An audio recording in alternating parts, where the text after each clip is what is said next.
Bueno, ¿qué tal? Buenas tardes a todos y todas. Les damos la bienvenida a este nuevo encuentro de Reset, uno de los últimos del año, el anteúltimo del año, ¿no?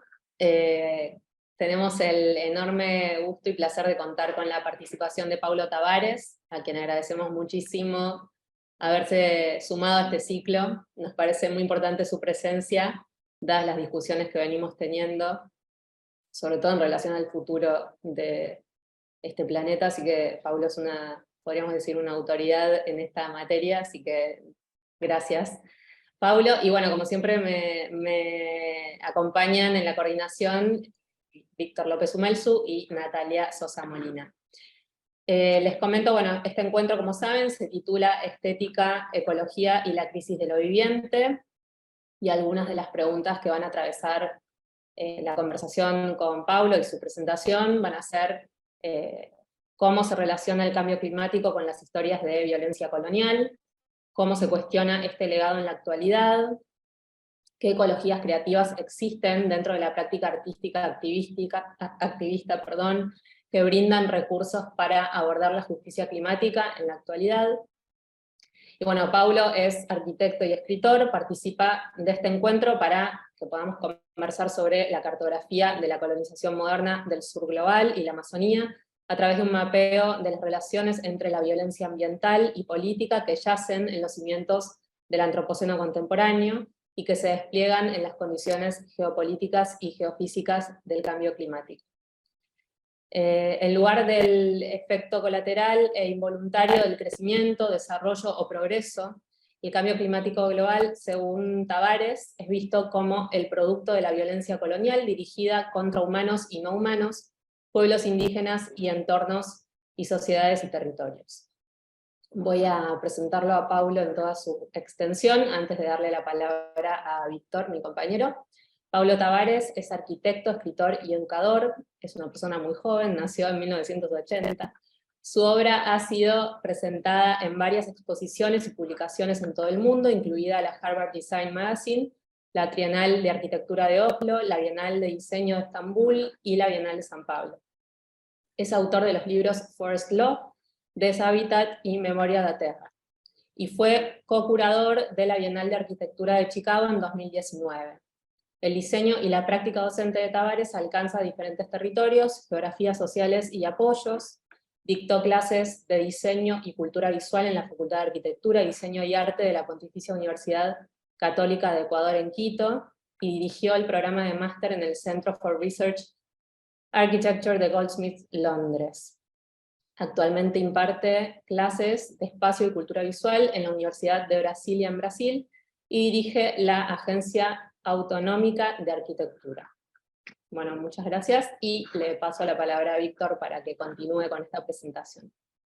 Muchas gracias, Rosario, y muchas gracias, Paulo. Es muy importante tener a Paulo en este momento, principalmente después de todo el año en el ciclo que nos hemos interesado mucho por, de alguna forma, descolonizar el antropoceno y también pensar este presente también donde el paradigma, se puede decir, biocultural, que reconoce naturaleza y cultura ya es inseparable. Desde ese lugar nos interesa mucho en el ciclo de alguna forma repensar éticamente los derechos de lo humano y lo no humano, como vimos en el ciclo anterior junto con Macarena Gómez Parris, Jens Sanderman, otros invitados, y a la vez también dar una entidad, como lo que ha venido siendo el trabajo de Pablo, jurídica también a todo este proceso teórico, para partir un poco la charla y pensando también todo le decía a Paulo ahora antes que llegó hace poco, sobre el último proceso también de elecciones en Brasil, donde también uno de los puntos importantes fue repensar la relación también con los derechos de lo no humano, y también la urgencia de mantener desde nuestro lugar también ético, teórico, la urgencia de distintas formas de vida que demuestran la diversidad y también cómo vamos mutando también y cómo nuestros derechos también de alguna forma han sido vulnerados en los últimos años a través del proceso de la colonización, que ha sido continuo, también fue mucho más fuerte a partir de los terrorismos de Estado. Entonces, para empezar charlando con Paulo, me gustaría saber de alguna forma, Paulo, tú transitas diferentes también como lenguajes visuales en tu investigación. Estos lenguajes pasan por la arquitectura, pasan por el diseño, el análisis de archivos, fotográfico. Cuando empezaste tu trabajo, ¿cómo pensaste tu vocabulario visual? ¿Cuál fue tu concepto de trabajo? Y después tal vez podemos ver algún par de ejemplos también. Está silenciado, Pablo. Sí, Ahí va. ahora sí. Bueno, en primer lugar, muchas gracias por estar acá. Gracias a Reset, Proa, Rosario, Víctor. Gracias a todos ustedes que están con nosotros hoy por la tarde. En realidad, mi castellano no es súper bueno. Entonces, que yo voy a intentar hablar castellano portuñol. Si algo no sale muy bien, bueno, pueden preguntar y podemos reformular la cuestión, es decir, ¿no? Quizá para empezar, yo quisiera, antes de contestar, solo para los que están presentes, no sé si puede mirar mi pantalla. Perfecto.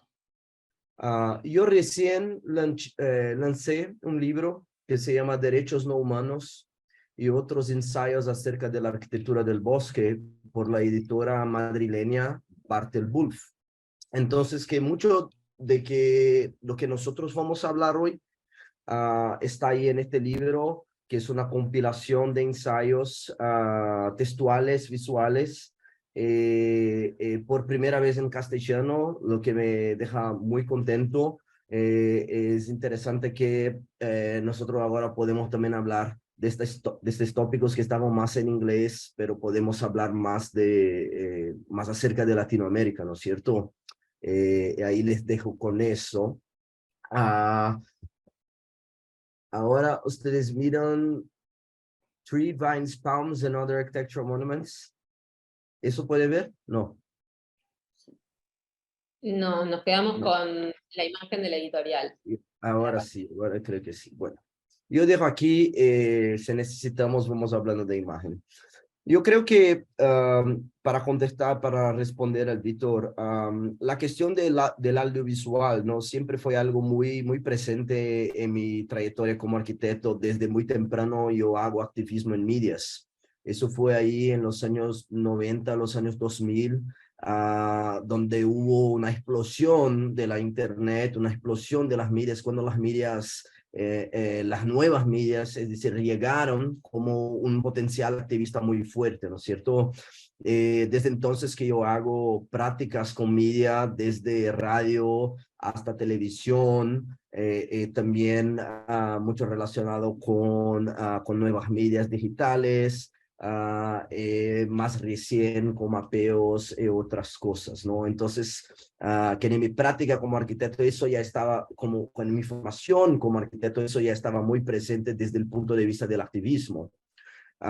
Entonces que cuando yo fui a hacer investigación sobre la Amazonía, me di cuenta que más allá de los procesos materiales que se pasan en el territorio, hay todo lo que nosotros podríamos llamar de un régimen de visibilidad, ¿no? Un régimen de visibilidad que hace con que estos territorios sean pensados, descritos, imaginados desde un punto de vista de la colonialidad, ¿no? Que este régimen de visibilidad, aunque fabrique imágenes de colonialidad, está muy involucrado, muy conectado con una idea de modernidad, una idea de desarrollo, sobre todo en los países del tercer mundo, sobre todo en los países latinoamericanos, ¿no es cierto? Entonces, que una vez que estamos haciendo este trabajo de construcción, desconstrucción de los paradigmas coloniales modernos desde un punto de vista territorial, ¿no? Es muy necesario que nosotros entendamos que estamos también haciendo una intervención en este campo de lo visible, ¿no? En este régimen de visibilidad.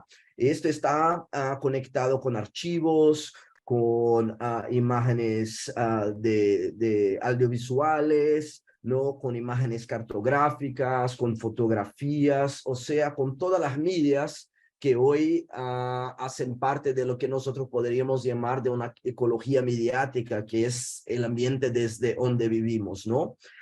Cada vez más me parece que la intervención en esta ecología de media se vuelve quizá más importante que la realidad, que la intervención en la realidad. Porque es una realidad, ¿no?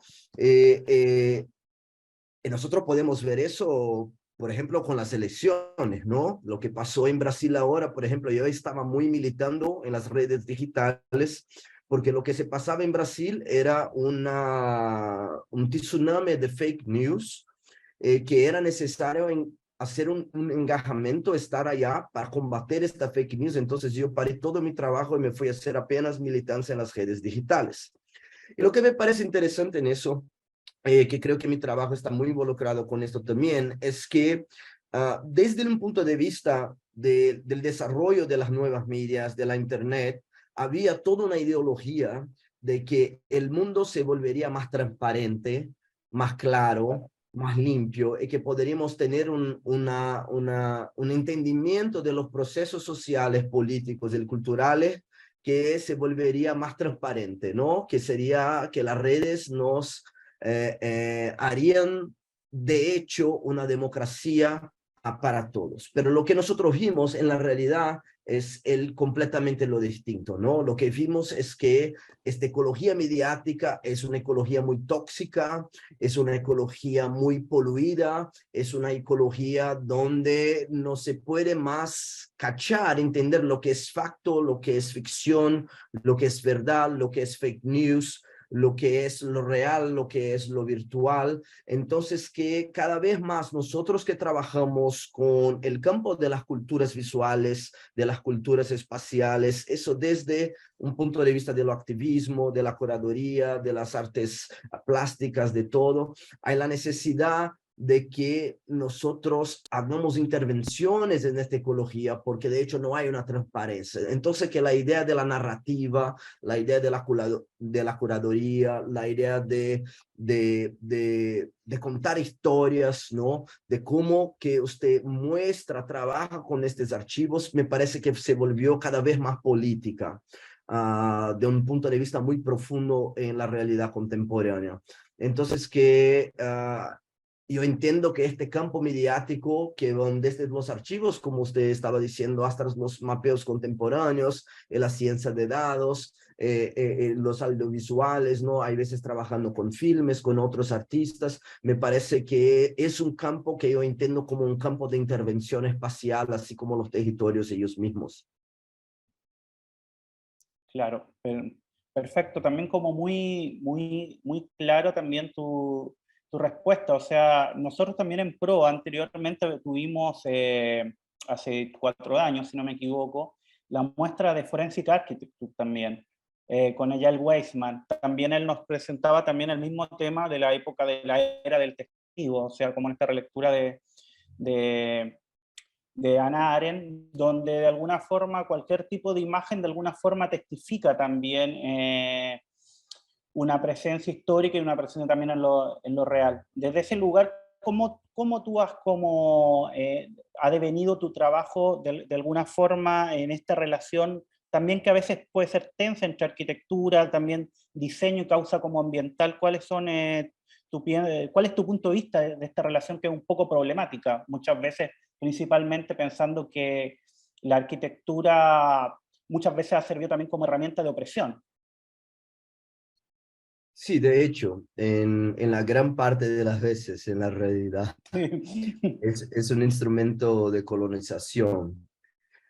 Esto, bueno, hay que entender que el espacio es un medio del poder, un medio que en la arquitectura como campo de conocimiento, en muchos de sus aspectos, ha sido uno de los vectores, de los instrumentos de formas de dominación. Esto nosotros vimos desde un punto de vista, digamos, muy Foucaultiano, muy práctico, cómo se organizan los cuerpos en el espacio de la escuela, en el espacio de la fábrica, en el espacio del cuartel, en el espacio de todo lo social, ¿no? Entonces, de una manera muy física, una geofísica del poder, como se diría Foucault, ¿no? Pero también al nivel de lo simbólico, ¿no? Es decir, cómo la arquitectura sirvió como un instrumento de difusión de narrativas del capitalismo, del colonialismo racializado. No es una coincidencia que las grandes manifestaciones populares que nosotros vimos en 2020 por todo el mundo tenían como un objeto de ataque los monumentos públicos en las plazas públicas, las estatuas que celebran estas figuras de los colonizadores, de los esclavistas, ¿no? Entonces que había ahí una dimensión contra la arquitectura, una dimensión contra la monumentalidad arquitectónica que era muy fuerte, que demuestra cómo la arquitectura en su esencia fue desde siempre un instrumento de colonización y de perpetuación de ciertas ideologías y narrativas basadas en el colonialismo racial.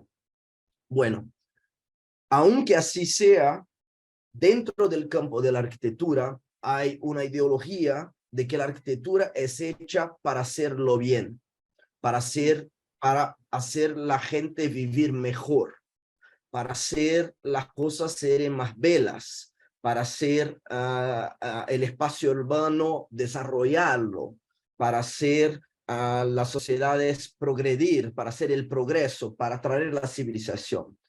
Y quizá este es, digamos así, el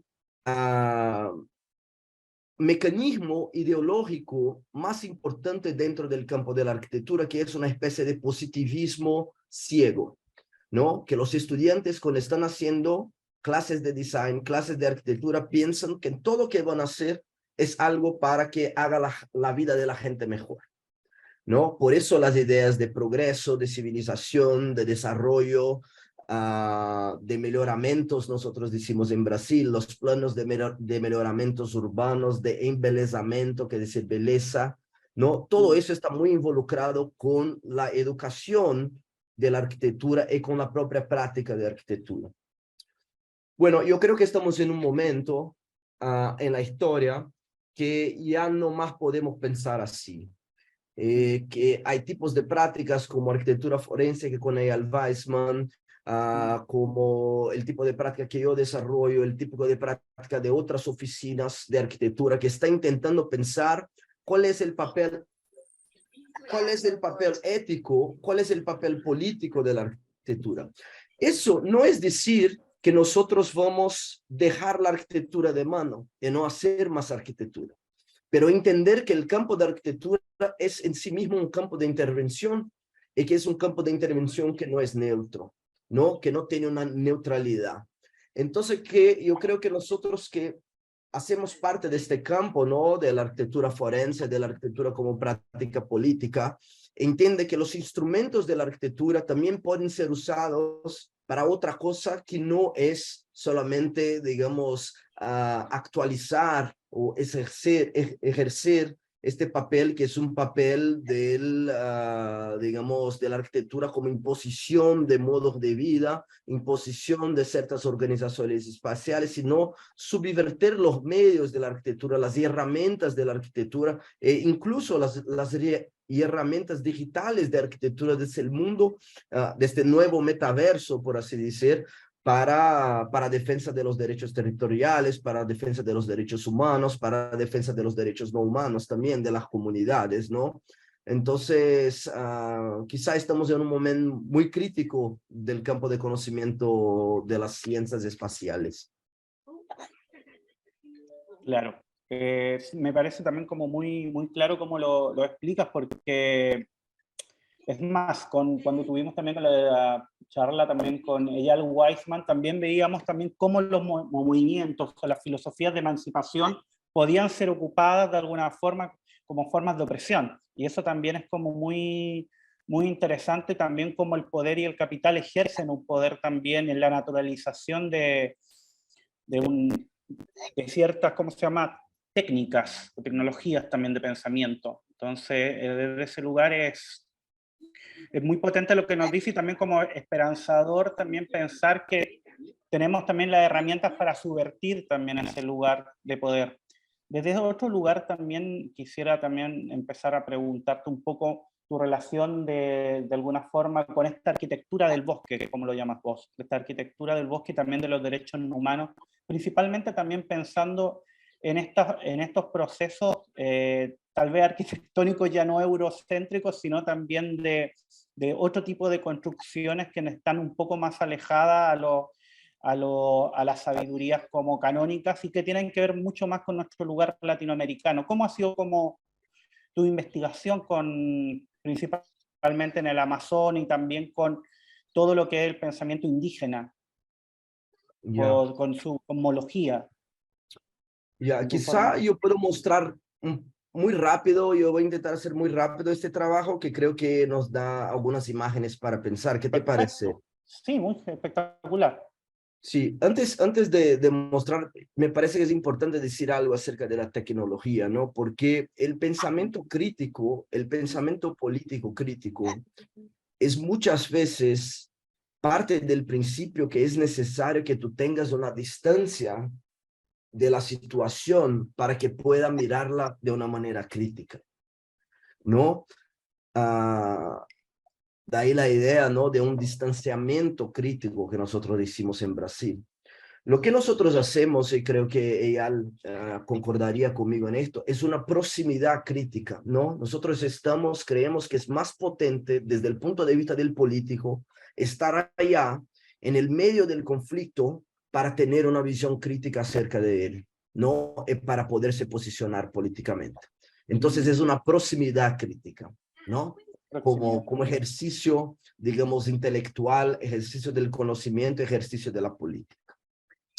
Este caso que voy a mostrar es un poco de eso, es un proyecto que se llama Árboles, Videras, Palmeras y otros monumentos arquitectónicos. Y voy a intentar contestar algunas de las cuestiones que estamos hablando aquí a través de eso. Dos cosas son importantes, ¿no? Una cosa es muy importante en este caso, que creo que habla un poco de lo que Rosario estaba hablando, ¿no? Estamos hablando un poco de la crisis climática, que la crisis climática no es una cuestión de reparación ambiental, sino bien más una cuestión de reparación histórica. Es decir, nosotros estamos en este momento del mundo en una catástrofe ecológica porque el proceso de imperialismo y colonización contra los pueblos, contra la tierra, está a la raíz de este proceso. Entonces, si queremos cómo curar el mundo, cambiar el mundo, ¿no? Hacer una reparación de un punto de vista climático y ecológico, hay que pensar cuáles fueron las violencias y las violaciones de derechos en la historia y hacer reparación a esta gente, ¿no? Este proyecto se habla un poco de eso. Bueno,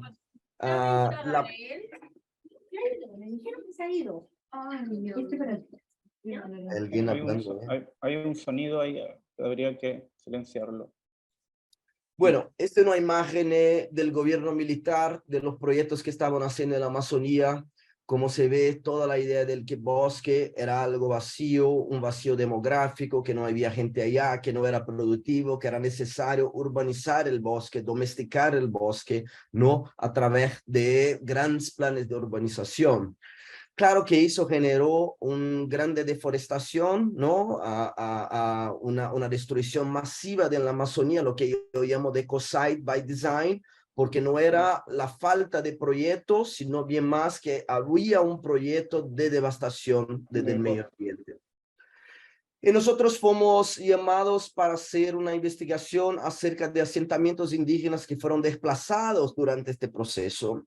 Y aquí entra un proceso de archivo, un análisis de las imágenes que me parece muy interesante, ¿no? Porque este proceso que se llamaba de pacificación de los pueblos salía en los medios como un proceso de formación nacional, un proceso de civilización del Brasil. Y eso eran los tipos de medias que nosotros veríamos, ¿no? Es decir, eran imágenes como si fueran documentos de la civilización. Pero como Walter Benjamin nos dice, todo documento de civilización es de hecho un documento de barbarie, ¿no? Entonces que nosotros prendemos estos documentos que son documentos de la modernidad brasileña hicimos una especie de arqueología de la imagen, reconstruyendo estos asentamientos que eran las únicas evidencias que nosotros teníamos de esos asentamientos y haciendo este proceso de arqueología de la imagen para saber cómo que eran la arqueología de estos asentamientos, ¿no? Que ya no existen más, justamente porque fueron destruidos durante el proceso de colonización de la Amazonía coordenado por el régimen militar, ¿no es cierto? Bueno, se ve que son asentamientos muy claros, ¿no? Con esta forma de arco. Además de eso, hicimos una investigación en imágenes satelitales del gobierno americano, de un proyecto de vigilancia global. Y lo que nosotros podemos entender en estas imágenes, mirar en estas imágenes, es justamente estas inscripciones en la tierra, ¿no? Que tienen la forma de arco, ¿no? Entonces, identificamos muchas de estas inscripciones que son como geoglifos que tienen esta forma de arco, ¿no? En el paisaje, aquí vemos más otra, y aquí una especie de complejo de inscripciones en la tierra, ¿no? Y claro que estas inscripciones son muy compatibles con las imágenes de archivo que modelamos, y de hecho, ellas apuntan lugares donde estaban estos asentamientos, ¿no? O sea, son como, ¿no? Es como leer la tierra como si fuera un documento. Hay una inscripción en la tierra, esta inscripción nos dice que ahí habían asentamientos indígenas. Pero si tú miras hoy un asentamiento de eso, va a ver que sobre el asentamiento se formó un bosque, como ahí nosotros vemos, ¿no? Y que el bosque, esta formación vegetal, esa formación selvática, es precisamente el mismo footprint del antiguo asentamiento, ¿no? Nosotros hicimos varias investigaciones con los ancianos, fuimos en estos territorios para mapear estos sitios arqueológicos, para mapear estas formaciones vegetales. Eso es un video. Yo no voy a presentar este video, yo voy a hablar un poco sobre ello. Estamos con un anciano ahí dentro de uno de estos asentamientos, ¿no? Que se llama Bou, que era el centro geopolítico de este pueblo llamado Chavante. Lo que él está haciendo es justamente mirando el bosque e identificando que este bosque era en la realidad un asentamiento indígena antiguo. Que el bosque es en un sentido una especie de vestigio arqueológico de este asentamiento muy antiguo. Bueno, para ir muy rápido, entonces lo que nosotros vemos, estábamos con el anciano dentro de esta formación de bosque. Esta es una imagen satelital antigua, esta es una imagen contemporánea, ¿no? Es decir, los árboles, el bosque es un vestigio arqueológico de un asentamiento antiguo. Es como si fuera una ruina arquitectural, pero no una ruina muerta como una roca, sino una ruina viva como un bosque. Aquí está una imagen de Bou. Nuevamente vemos que la selva, el bosque, es el producto de la habitación, el producto de una manera, de una forma de arquitectura que no es una arquitectura occidental. Eso es un modelaje digital de otro sitio arqueológico. Ahí también vemos una formación boscosa que de hecho ya fue muy debilitada, muy destruida por los hacenderos, por los hacenderos, los terratenientes que están allá, pero aunque preserva su constitución de sitio arqueológico a través de sus árboles, ¿no? Aquí también una imagen de este mismo sitio que se llama Tsinó. Y nosotros hicimos la siguiente pregunta: si los árboles son como vestigios arqueológicos, podemos interpretarlos como un patrimonio arquitectónico, como un patrimonio artístico, como si fueran las ruinas de una catedral colonial, ¿no? Entonces, como estos sitios, nosotros hicimos un libro sobre esta investigación para dejar en las escuelitas de las poblaciones, y cómo estos sitios no están protegidos por el Estado porque se encuentran en tierras indígenas afuera no se encuentran dentro de tierras indígenas reconocidas.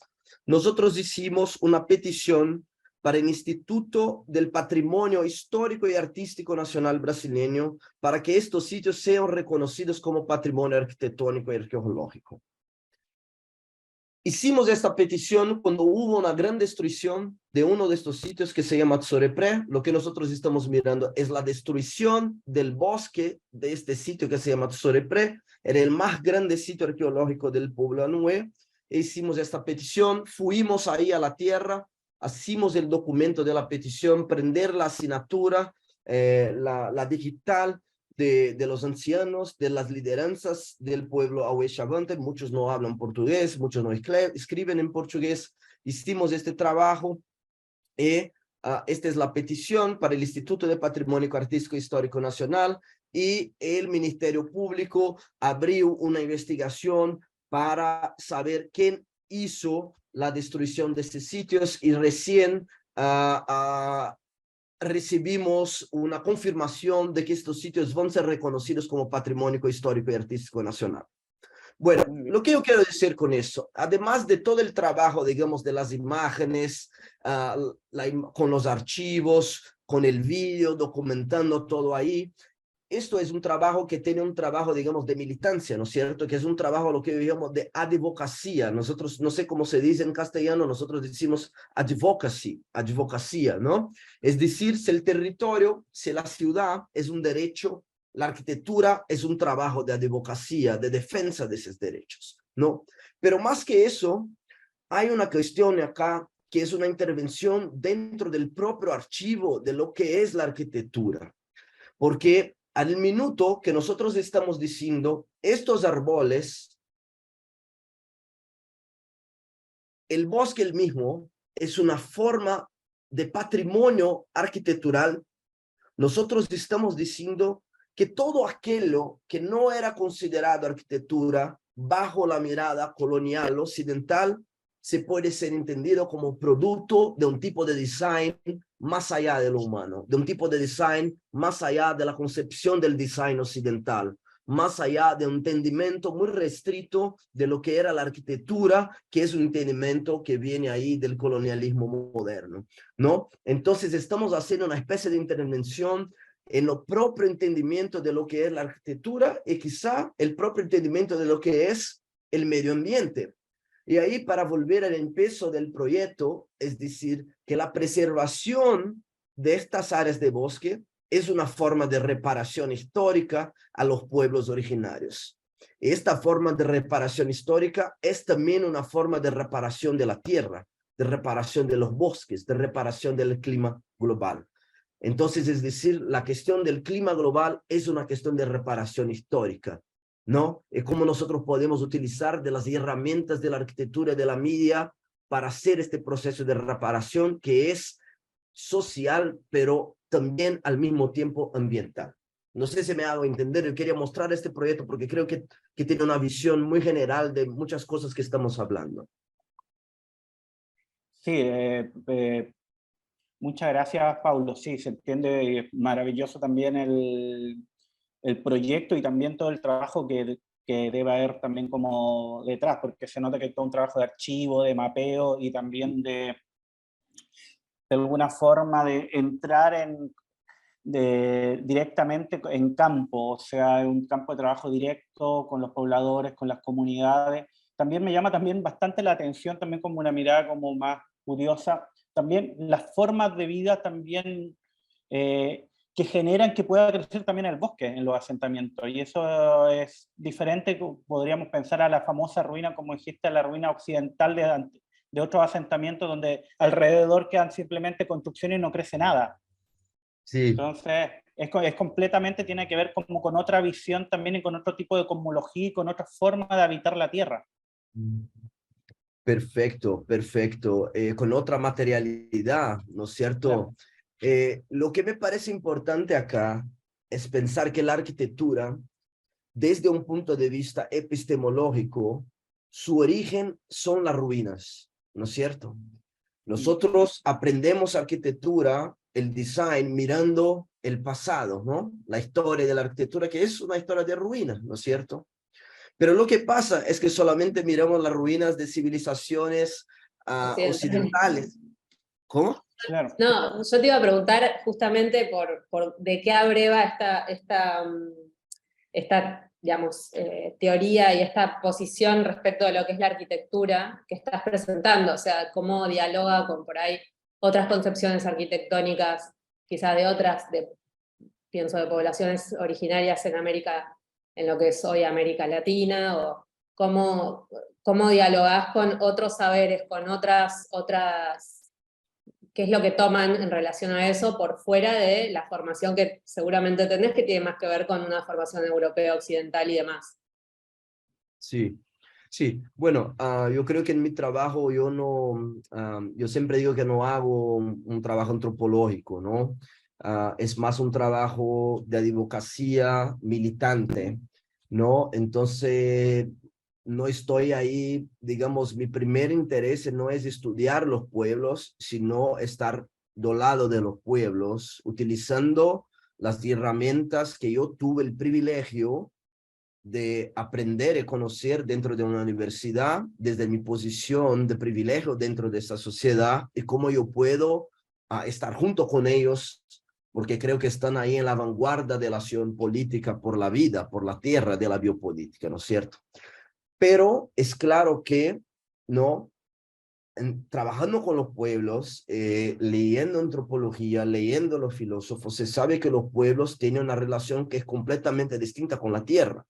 Ya no entiende la tierra bajo la dicotomía entre cultura y naturaleza, la idea de que naturaleza es algo para ser explotado, es un objeto de posesión, ¿no? Sabemos que los pueblos originarios de Abya Yala, de Amerindia, tienen una concepción completamente distinta del medio ambiente, ¿no? Que creen que el ambiente es lleno de sujetos que tiene su agencia, que ellos son productores de espacio y que están siempre como en una especie de relación cosmopolítica, cosmodiplomática con todos los seres vivientes de la Tierra, ¿no? Entonces, que eso se vuelve muy fundamental para mi trabajo. Hice algunos trabajos acerca de eso. Uno se llama Derechos No Humanos, que es un trabajo donde yo hago una especie de estudio genealógico de la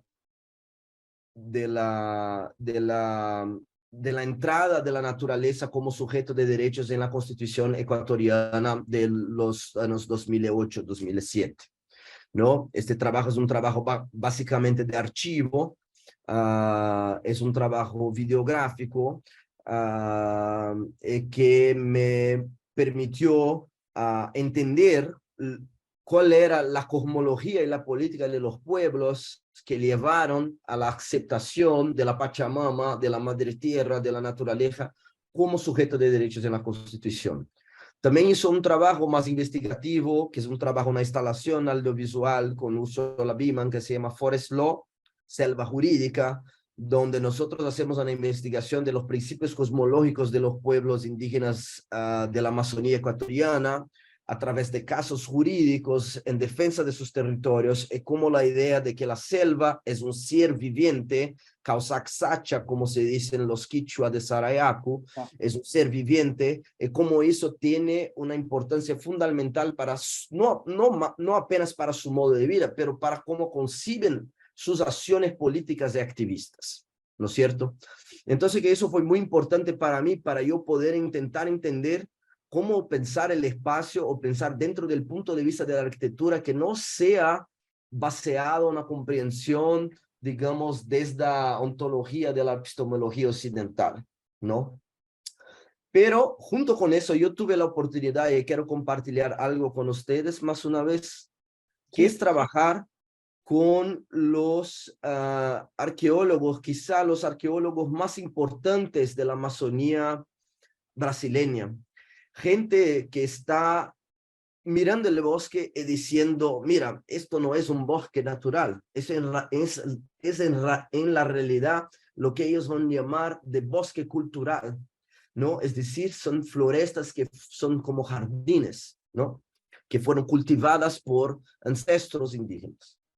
Bueno, yo estuve con Willem Balé, estoy haciendo un trabajo con Willem Balé, que es un botánico muy conocido, que es una de las personas que empezó en los años 80 a hablar que la Amazonía no era una floresta natural, pero que el bosque de la Amazonía era un bosque cultural. Este trabajo se llama Architectural Botany, una botánica arquitectónica. Y lo que nosotros hacemos es mirar el archivo visual de Willem Balé, que en los años 80, los años 90, fue trabajar con los Kapur e hice una serie de fotografías de estas construcciones paisajísticas selváticas. Hice una serie de documentaciones de cómo estos bosques culturales, estas florestas arquitecturales, estas florestas patrimoniales son producidas por los pueblos, ¿no? Entonces aquí lo que están mirando son una conversa con Willem Balé. Él está explicando el proceso de constitución de estos bosques, ¿no? Como florestas, como bosques culturales. Estamos mirando su archivo. Cuando yo encontré ese archivo, lo que me parecía fascinante era intentar entender, en primer lugar, que eran fotografías, imágenes de un paisaje que no está más allá, porque está siendo destruida. Entonces, un archivo de un paisaje que era un patrimonio, pero que solamente tenemos en fotografías.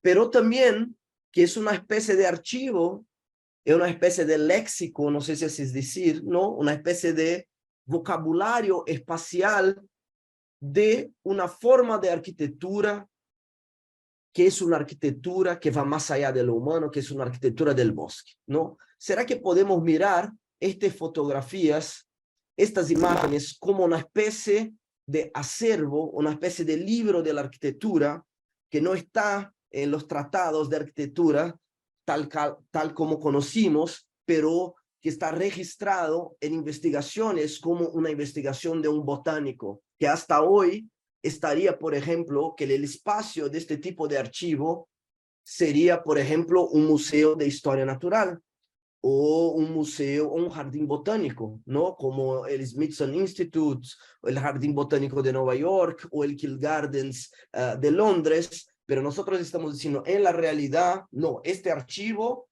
su pertenencia es los espacios de la arte, de la arquitectura, del design, justamente porque son pasajes construidos. Y en este sentido es un trabajo que también cuestiona el espacio del museo como una especie de cárcel epistemológico que no nos permite mirar el mundo más allá de la dicotomía naturaleza-cultura que nos impone el pensamiento colonial occidental. No sé si te responde un poco la cuestión, pero es un poco por ahí que yo miro, ¿no? Esa idea de que podemos aprender con los conocimientos de los pueblos, es subvertir lo que es nuestra comprensión de la arquitectura, del design. Perfecto, nos queda bastante claro. ¿Una pregunta, Rosario? Yo quería preguntarte si podés ahondar un poco más en esta idea de regímenes de visibilidad en relación a todos estos proyectos tuyos, que un poco lo fuiste como comentando, de hecho recién creo que también lo comentaste un poco, porque, sobre todo porque, bueno, justo ahora en Proa, estoy haciendo un spoiler, pero va a venir una muestra sobre antropoceno y son fotografías, ¿no?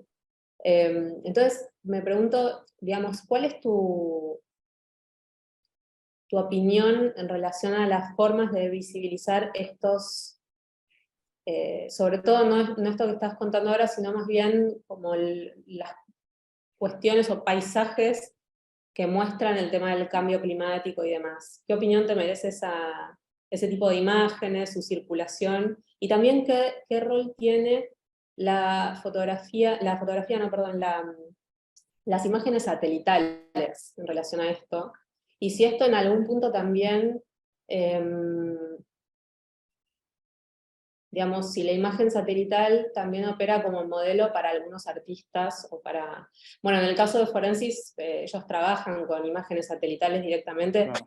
hablando de estos regímenes de visibilidad y también cómo, digamos, en el caso de la imagen satelital específicamente, y en otras imágenes por supuesto también, el dispositivo tecnológico no es, como vos decís, no es para nada, no es para nada neutro, ¿no? Pero Ya, te quería preguntar cómo ves ese tema de la visibilidad en relación a ese tipo de imágenes y demás. ya. Bueno, hay mucha cosa acá. Déjame intentar responder de distintas maneras. Primero que me parece que es fundamental que en el tiempo de Antropoceno el campo de la arte y de la curaduría se esté involucrado con estas temáticas, ¿no? Yo creo que nosotros estamos mirando eso, ¿no? Por ejemplo, un trabajo que nosotros hicimos hace 12 años como Forest Law, que habla de los derechos de la naturaleza, sigue siendo visto en diferentes lugares del mundo, ¿no? Porque estas cuestiones son muy, muy importantes, ¿no? Pero hay también ahí una problemática que es una especie de catastrofismo, ¿no? Que es decir, bueno, estamos siempre mostrando la idea del desastre, ¿no? La idea de la catástrofe, ¿no? De la destrucción, del mundo que ya no está más aquí, que está acabando, ¿no? Yo creo que eso es importante, pero yo creo que hay algo que quizá es más importante que eso, que es justamente como nosotros estamos desde el punto de vista de la curaduría, desde el punto de vista de las artes, pensando el rol, el papel de la naturaleza. Me voy a intentar explicar.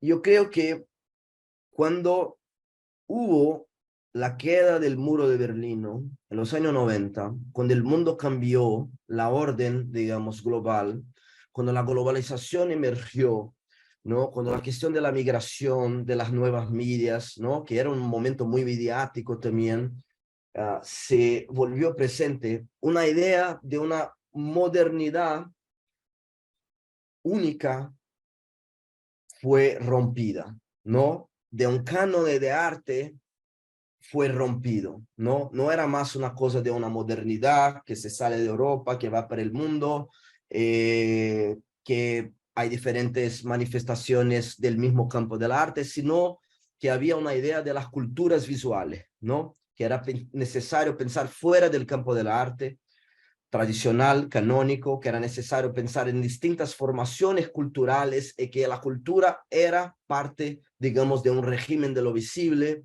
¿no? Global, multiétnico, multirracial, localizado, al mismo tiempo planetario. De ahí la idea del campo del arte, que es la idea de las culturas visuales, ¿no? Algo que va más allá de la arte, la diferenciación de una arte canónica, una arte popular, no una arte, digamos, high, una arte low, ¿no? Hay toda una complejidad, digamos, del campo de lo visible, del campo de la arte, que nosotros podríamos llamar de cultura visual, ¿no? Entonces, decir, no hay una cultura hegemónica, sino bien más distintas culturas, ¿no? Distintas culturas que se manifiestan plásticamente, visualmente, en distintas maneras, ¿no? Yo creo que uno de los puntos fundamentales hoy es nosotros pensarmos la misma idea, pero en relación al concepto de la naturaleza. Porque si nosotros entendemos que hay muchas culturas, el arte estaba intentando mapear o visibilizar esta formación multicultural, había siempre el entendimiento que naturaleza seguía siendo lo mismo, ¿no? Que todos tenían, como lo van a decir los filósofos, una única naturaleza en múltiples formaciones culturales, ¿no? Que habitan el mismo espacio natural. Yo creo que hoy lo que nosotros miramos es que hay un profundo desacuerdo de lo que es la naturaleza. Que nosotros miramos distintos pueblos, distintas culturas que piensan la tierra de una manera distinta, que no hay un acuerdo sobre lo que nosotros queremos hacer con el planeta, que gente que piensa que la tierra es un ser viviente, no es un objeto de propiedad, que la tierra es algo mucho más complejo, no mucho más múltiplo, no mucho más, digamos, involucrado con la vida la misma. Entonces me parece que la arte, más allá de la imagen de una catástrofe del antropoceno, podría también empezar a hablar de lo que son estas otras distintas visiones de la naturaleza, como si fuera una una época de construcción no más de las culturas visuales, sino de la naturaleza visual, ¿no? Una especie de otro campo, digamos, del arte, ¿no? Lo que son estas distintas naturalezas, cómo ellas pueden ser visibilizadas, cómo ellas pueden ser representadas, cómo ellas pueden, digamos, aparecer dentro del campo de lo sensible, y una vez que están dentro del campo de lo sensible, de lo visual, se vuelven políticas, se vuelven representadas y tienen un papel dentro del mundo. Entonces yo creo que ahí para mí está algo, al menos en mi trabajo, cuando yo estoy diciendo que el bosque es una forma de arquitectura, es tentar no contestar una especie de visión hegemónica acerca de lo que es la tierra, de lo que es la naturaleza, ¿no? En este sentido, yo creo que estas nuevas tecnologías para intentar hacer una relación con la imagen satelital, que son buenos aliados en esto, porque permiten, la visión de la máquina te permite mirar cosas, mostrar ciertos fenómenos territoriales que no lográbamos hacerlo sin estas tecnologías, ¿no? De hecho, mucho de la ciencia geoespacial está relacionada con la ciencia ambiental. Nosotros hoy solo podemos tener, por ejemplo, conocimiento del ciclo del carbono en la Tierra porque tenemos un aparato de vigilancia satelital que es como total, ¿no? Que se puede mirar la Tierra desde todos sus puntos de vista, pero claro que es también un nuevo régimen totalitario, ¿no es cierto? Es un nuevo régimen de visión global total, eh, como las otras tecnologías. Quien está en la punta del desarrollo de estos sistemas es la máquina de guerra, la máquina militar, ¿no? Son ellos que detienen, digamos, la capacidad de los medios de producción de este tipo de visión machínica. Aunque para el mundo funcionar es necesario que en alguna medida los medios sociales de producción de este tipo de imágenes estén sociabilizados en el cuerpo social. Por ejemplo, Google Earth, por ejemplo, Google Maps, ¿no? Tú tienes que socializar los medios de producción de este campo de lo visible satelital por la Tierra, porque si no la economía capitalista no funciona. Entonces, que hay una sociabilización de los medios de producción, para decir en un lenguaje marxista, ¿no? Pero aún el poder se vuelve bajo con aquellos que tienen la capacidad de producción, ¿no? De este tipo de tecnología que al final son los militares, ¿no? El complejo industrial militar, principalmente el complejo industrial militar norteamericano, ¿no? Entonces es un juego complicado porque tenemos la capacidad de utilizar los medios, pero estamos siempre en una desventaja, ¿no? Desventaja, se dice. Claro. Sí, desventaja se dice. Desventaja, sí. Sí. No, pensaba en relación a esto que decías, porque otra vez vuelvo a Forensic, porque me acuerdo mucho de esa muestra, y tenían una obra que trabajaba específicamente esto que vos estás comentando, es decir, el rol que tiene la imagen satelital, sobre todo en territorio bélico, y cómo, digamos, esa imagen muchas veces también es manipulada, digamos, no es una imagen transparente, no es que el satélite te muestra en todos los lugares la misma definición, y eso estaba regulado políticamente, y eso era lo siniestro de la cuestión. Por eso también te lo preguntaba, digamos, para saber si en alguna medida hay una manipulación, por ahí mi pregunta es medio como, pero digo, una manipulación política de esa imagen satelital cuando se trata de territorios afectados en términos ambientales, para, digamos, justamente manipular esos territorios en pos de alguna finalidad económica o demás. Pero digo, capaz eso no está investigado, o no sé, o capaz sí. Y en el caso de Forensic me acuerdo que en el tema bélico era una de las cuestiones que habían saltado en relación a la fotografía digital. Y les compartí ahí para todos y todas el link a la página de Forensic Architecture, donde van a ver los distintos proyectos.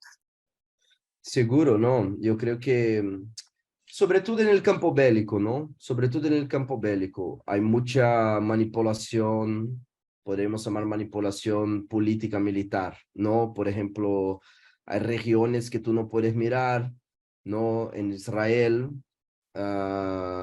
porque te bloquean la visión. En China también hay regiones que no se pueden mirar. Yo creo que en Rusia debe haber lo mismo, en Estados Unidos debe haber lo mismo. Sobre todo en el campo militar estratégico. Yo creo que hay mucha manipulación y muy control acerca de la resolución, lo que tú puedes mirar, lo que no puedes mirar, ¿no? Lo que puedes ver, lo que no puedes ver. Y quien controla la resolución, este control de la resolución es sobre todo un control militar político. En el punto de vista del medio ambiente, me parece que hay menos, yo creo que hay mucho más, pero creo que depende del sitio también, depende mucho de la región. Creo que no podemos hacer una generalización, porque está muy relacionado con ciertas localidades, ¿no? Con ciertos sitios, con ciertos territorios que se hay alguna cuestión desde el punto de vista militar. Yo creo que estas imágenes seguramente serían controladas por aparatos estatales militares. Yo pasando también a otro punto, me hizo recordar también lo que estábamos hablando a la charla anterior, hace un par de meses que tuvimos con la teórica Macarena Gómez Barris, donde ella también nos planteaba también que está ocurriendo también un consumo cultural, que ella lo llama como New Age, de alguna forma, donde el colonialismo, el imperialismo y, bueno, la globalización neoliberal no solamente se ha apoderado también de territorio y comunidad indígena y afrodescendientes, sino también de los conocimientos ancestrales y lo ha transformado también en una forma de consumo. ¿Qué pensás tú también como esta idea como de consumo que también hay ahora, también de lo latinoamericano, de lo indígena, y también cómo esto también se transforma como en una mercancía? O sea, Yo creo que hace parte de un proceso de explotación,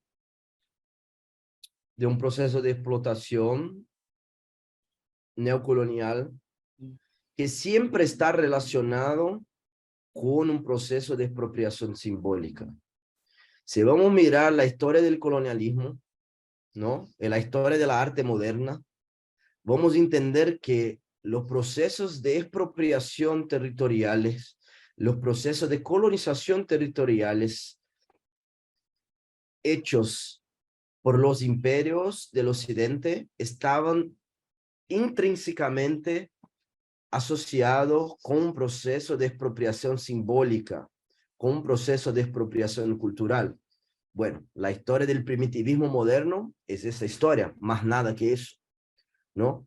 Si tú miras, por ejemplo, lo que se pasó en los años 70 o los años 60 con la cosa del New Age, con la cosa de estos territorios, también estaban relacionados a procesos muy duros contra los pueblos, ¿no? En Estados Unidos eso era muy fuerte, fue el momento de muy resistencia de los pueblos ancestrales en Estados Unidos, que era el momento de cuando principalmente los blancos estaban haciendo todo el movimiento, digamos, New Age, o, ¿no? El movimiento Power Flower, ¿no? Lo que estamos mirando ahora, como Macarena estaba diciendo, si eso se pasa, ¿no?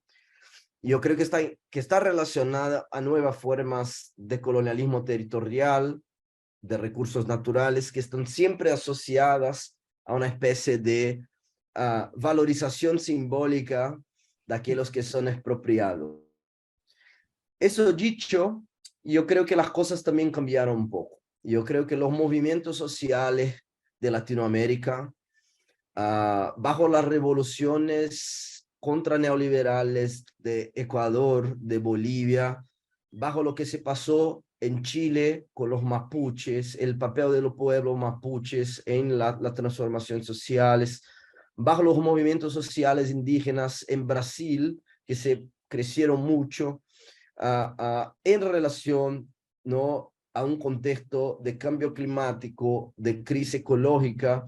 Yo creo que hay mucho más entendimiento del papel político que el pensamiento cosmopolítico de los pueblos originarios tienen en el mundo de hoy, ¿no? Y yo creo que eso está muy también involucrado con una especie de ascensión de las lideranzas de los filósofos, de los artistas indígenas, de los artistas de los pueblos, a campos de representatividad que ya no más pasan por la mediación de los blancos. Claro. ¿No? Eso se ve mucho, claro, en toda la escena artística brasileña hoy, como hay un movimiento muy pulsante, muy fuerte, veniendo desde los pueblos, de los artistas indígenas, que ya no tiene mediación de los blancos para que sus campos simbólicos sean valorados o sean entendidos como campos simbólicos, ¿no? Eso se ve muy fuerte, ¿no? En la última Bienal de Arquitectura de Brasil. Yo creo que en todo campo de arte eso se ve muy fuerte, ¿no? Entonces me parece que, bueno, aunque pueda estar aconteciendo quizá en Estados Unidos, eso muy fuerte, yo creo que las cosas también son distintas de lo que fueron. Claro, sí, sí, se nota que también ha habido avances también en términos de inclusividad, y eso mismo también te quería preguntar, llevado a nuestro rol que también como trabajadores del área de cultura, en museos, instituciones de arte, ¿tú ves tal vez un nivel, se podría decir, activo en la representación de estos temas como en los centros artísticos ahora? ¿O cuál podría ser un rol que tú piensas emancipador o importante en la educación para llegar a tener como una reflexión clara también de estos temas? No, me parece esencial. Me parece que, mira, yo creo que el campo de la arte está siempre más allá de todos los campos de conocimiento en alguna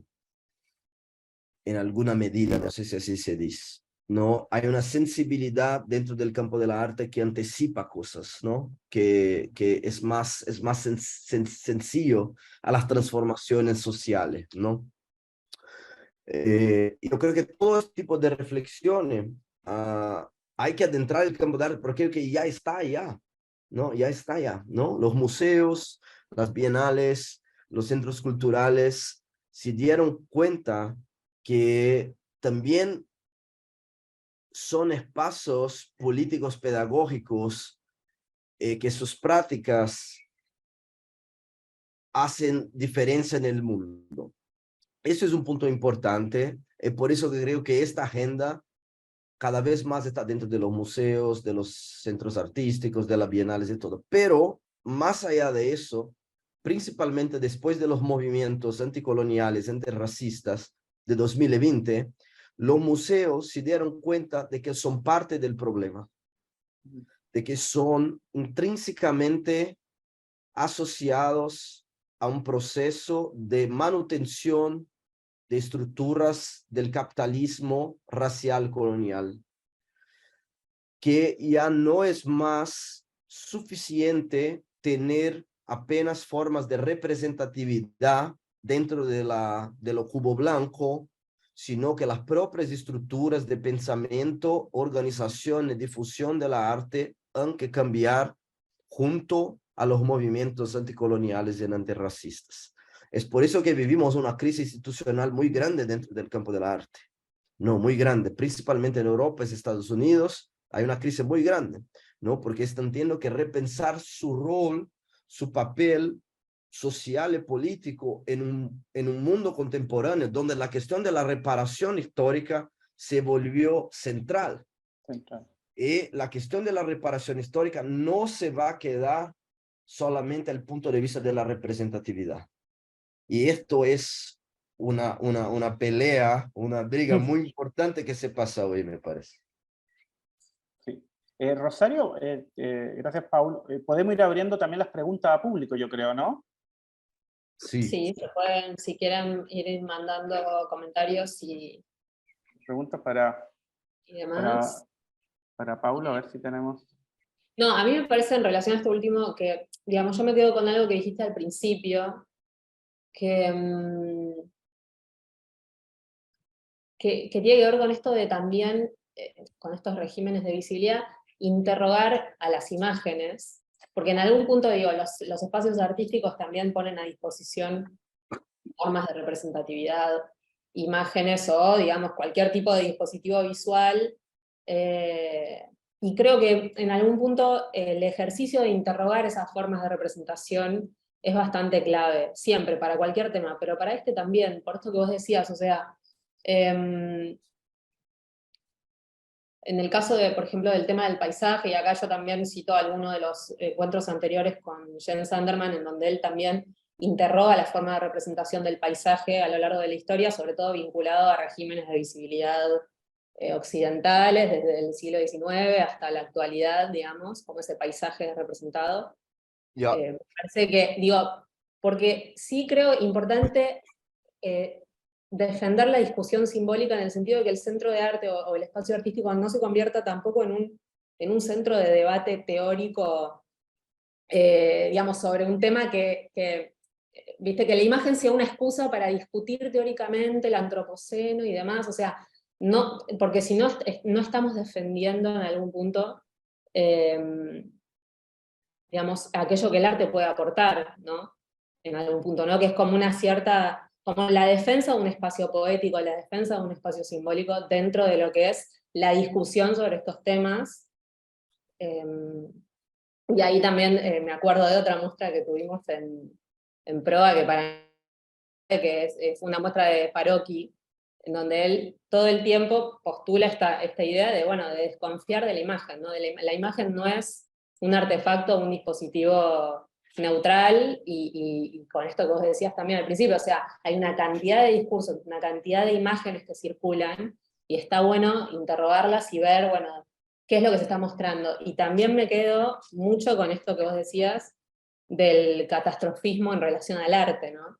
O sea, de qué es lo que el arte decide, qué naturaleza el arte decide representar, ¿no? Y qué otra no está representando.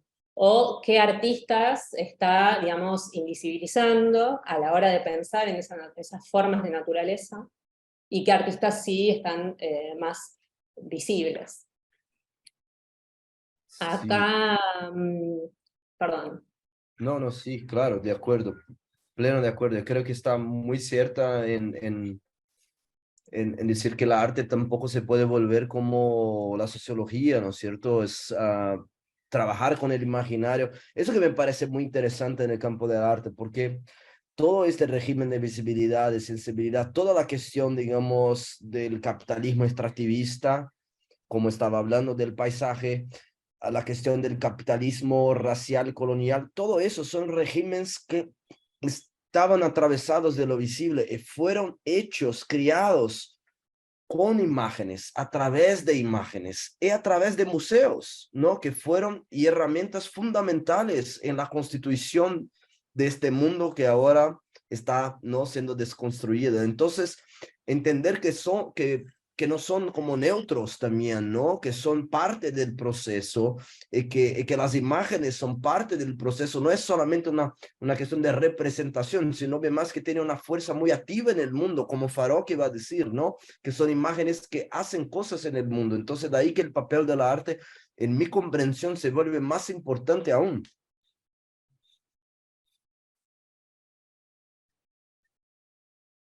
Muchas gracias.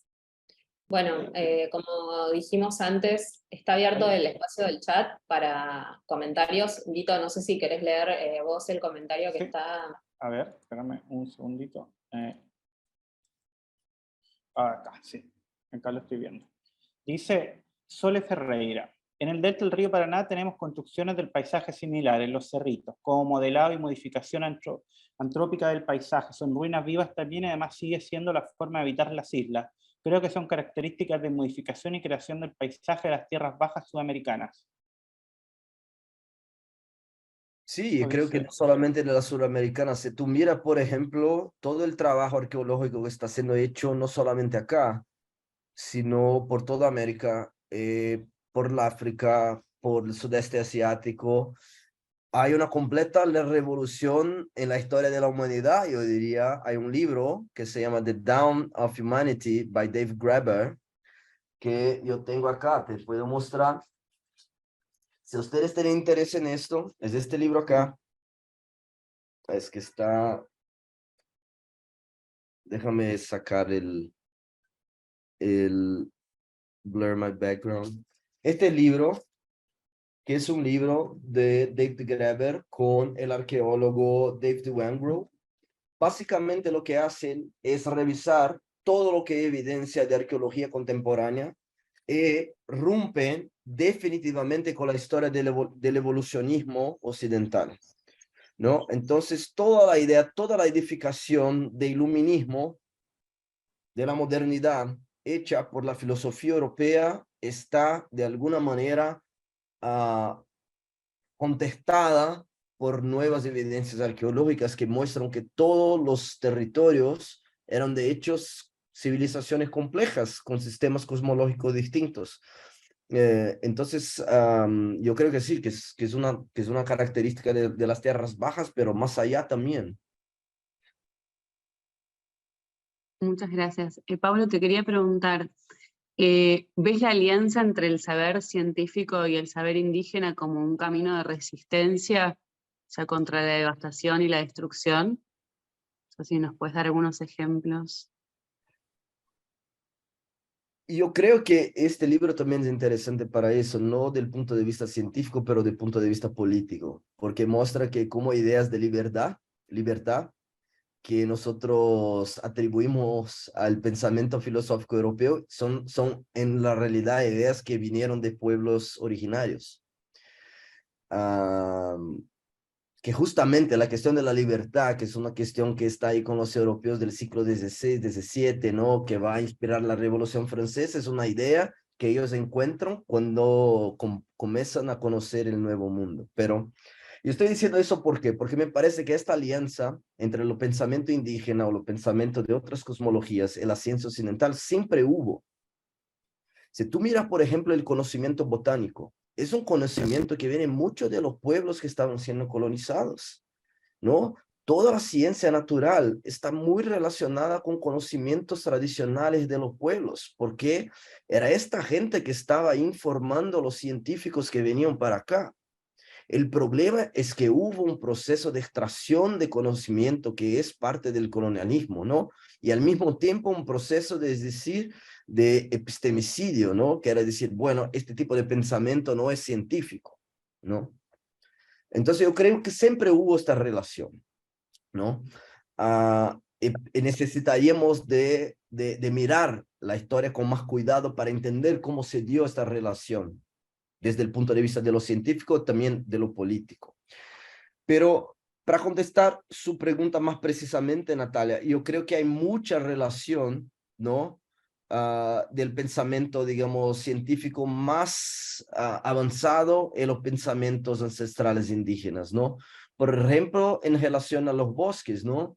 Que los pueblos siempre dijeron que los bosques tienen vida, que son entidades que tienen agencia, que tienen su papel en la conformación del mundo natural, de los paisajes. Hoy lo que miramos son científicos diciendo que los árboles se comunican, que los hongos son como internets abajo del suelo, que es una red de comunicación, que los delfines hablan lenguas a través de sus cantos y se pueden comunicar, que las pequeñas abejas que también transmiten conocimiento, y más, cuando hay investigación, se va viendo que hay relaciones muy profundas con el pensamiento científico de los occidentales y el pensamiento científico de los pueblos no occidentales.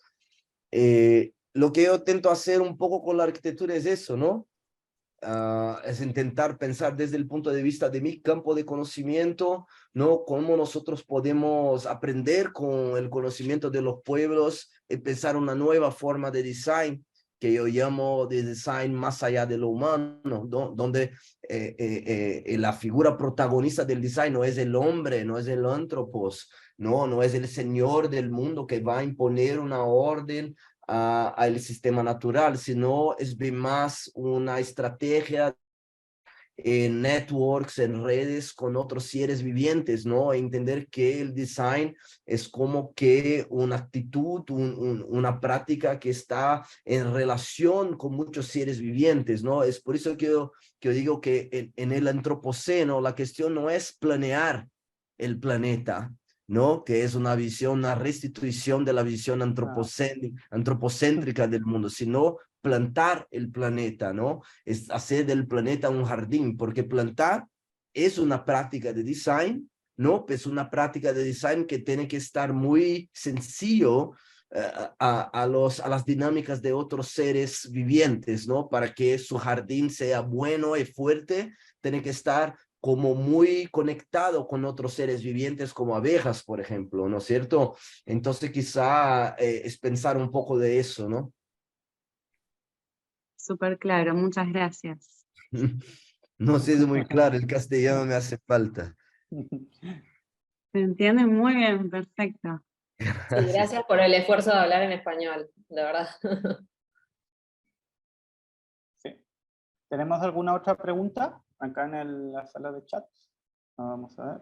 No, por ahora no. No, yo me quedé pensando también, digamos, en relación a la pregunta de Nati y a todo lo que venías comentando, que me pregunto si, digamos, no sería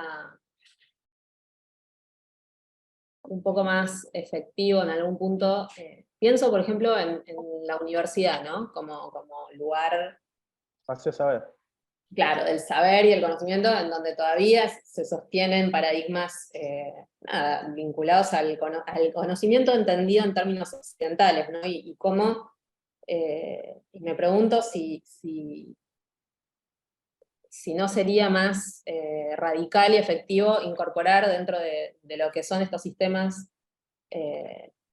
oficiales de circulación del conocimiento y de difusión y de formación de personas, a personas que vengan de otro tipo de saberes, ¿no? Que Claro. puedan impartir otro tipo de saberes. Porque, digamos, el espacio de conquista y también, digamos, de colonización, creo que se da sobre todo en esos espacios de saber, ¿no? Que forman y que habilitan discusiones al final, porque digo, la arena política está muy bien, pero si vos a la sociedad la seguís formando en paradigmas que todavía están, que siguen vigentes, no sé cuán radical puede llegar a ser el cambio, digamos, que se pueda dar desde un discurso político, si se quiere, ¿no? Me pregunto eso. Y también, bueno, nada de eso en realidad. Lo otro espero. Y creo que la cuestión más amplia es las instituciones, ¿no? Políticas, jurídicas, del conocimiento como la universidad, están listas, preparadas para esta transformación, para abrazar, para incorporar otras formas de conocimiento, de saber, ¿no? De pensar. Yo creo que eso se pasa en todas las instituciones, hasta el museo, yo diría, ¿no? Como espacio de conocimiento, espacio de cambio de experiencias, ¿no? Y me parece que hay avances en esto, hay avances en eso. En Brasil nosotros vemos muchos avances en eso, o al menos está intentando, ¿no?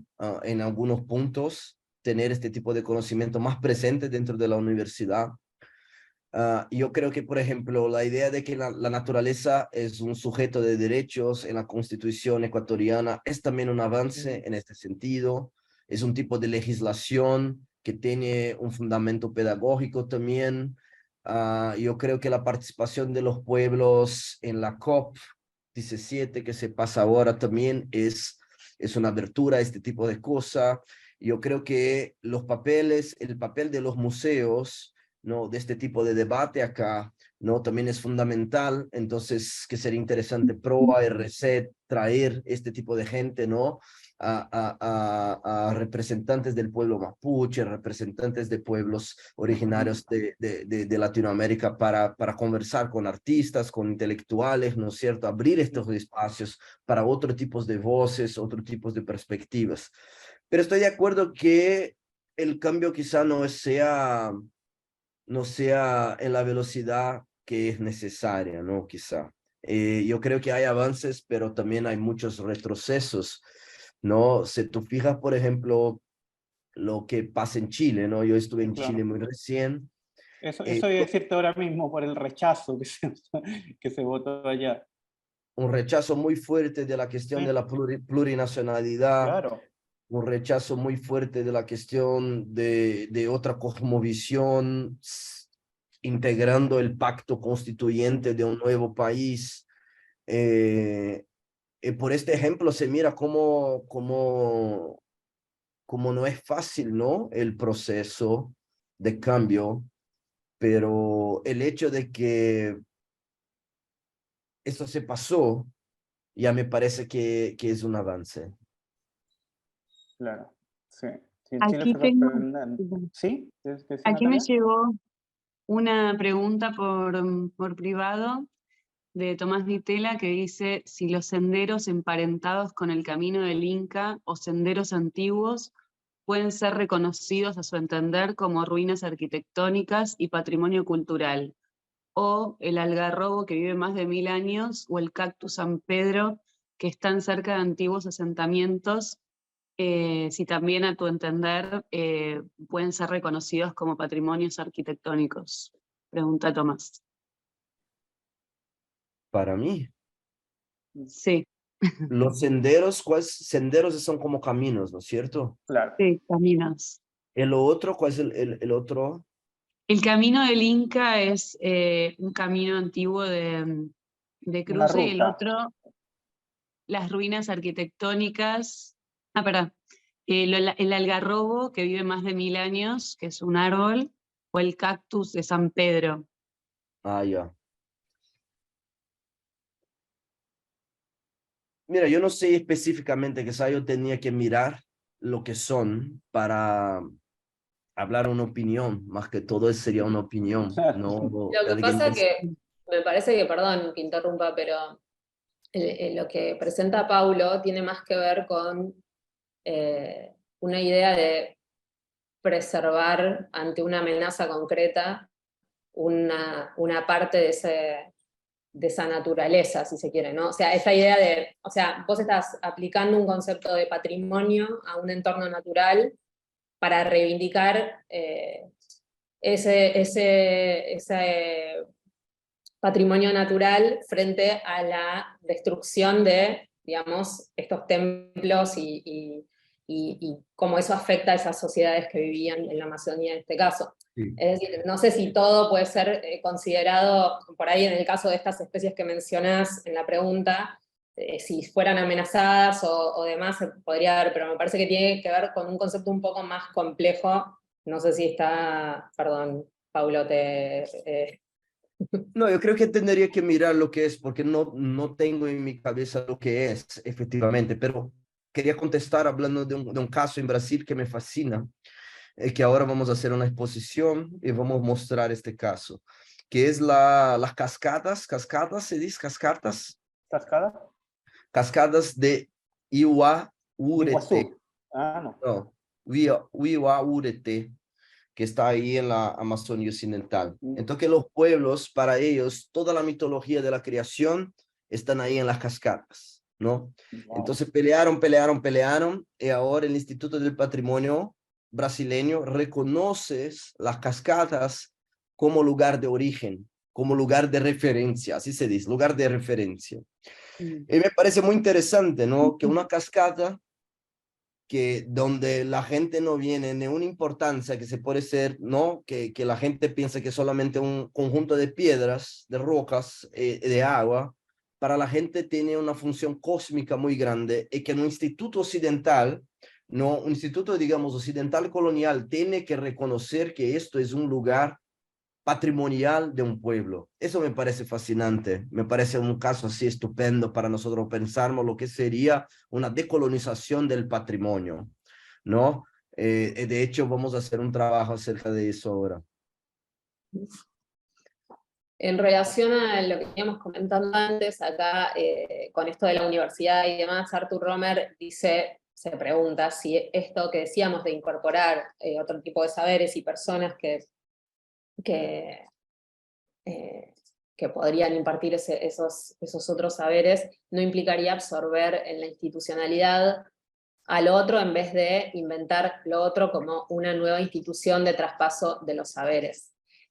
Para mí es una discusión súper interesante, porque yo creo que la batalla se tiene que dar desde adentro. O sea, creo que la universidad, por ejemplo, en el caso de la universidad, digamos, es una institución tan antigua y tan poderosa y tan grande que me pregunto si no es más efectivo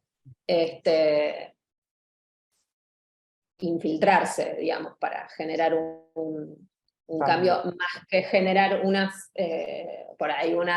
me ocurre una institución paralela, por ejemplo. Pero bueno, eso lo digo como una opinión personal y por supuesto, Artur, abrimos la discusión para que puedas... Sí, yo también como una opinión, es una cuestión muy importante, ¿no? No sé cómo es en Argentina, en Brasil, cómo hubo una destrucción muy grande de la institucionalidad brasileña en los últimos años, de la universidad, de los museos, de los centros culturales, no había plata para nada, el tipo neofascista no daba plata para nada porque piensa que la cultura no interesa, que la ciencia no interesa, que el conocimiento no interesa. Entonces, lo que tenemos de institucionalidad yo creo que tenemos que preservar, que reconstruirla, ¿no? Pero te entiendo que quizá tiene el peligro de que sea una cooptación, que sea absorbido, ¿no? De hecho, hay muchos ejemplos de otras universidades. Yo tengo una amiga que hizo un trabajo con ella, Forest Law, con Ursula Biman, que es una cineasta que está trabajando ahora con una universidad en Colombia, una universidad que se trabaja ahí con los pueblos de Colombia para hacer una universidad indígena. Hay el ejemplo en Ecuador, ¿no? También de un centro de conocimiento indígena que es comandado por los pueblos, ¿no? Que es una especie de universidad. Y creo que estos espacios, digamos, no institucionales o de otras institucionalidades son también muy importantes. Pero también creo que es importante, por ejemplo, que agencias o centros como PROA, como RESET, que tienen más flexibilidad, ¿no? Que una universidad, tengan la capacidad de desarrollar redes que se pueden volver otras institucionalidades, de otros espacios de cambio de conocimiento. Por eso tengo mucha fe en la arte, en los espacios de arte, porque me parece que pueden envolver, ¿no? En institucionalidades provisorias, ¿no? Que no tienen como la rigidez, la dureza de una institucionalidad más clásica, pero pueden proveer como plataformas de cambio de experiencias, de conocimientos que no sean institucionalizados como tal, ¿no es cierto? Bien.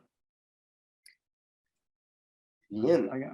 Sí, ahí está, alguien escribió, ¿qué puso?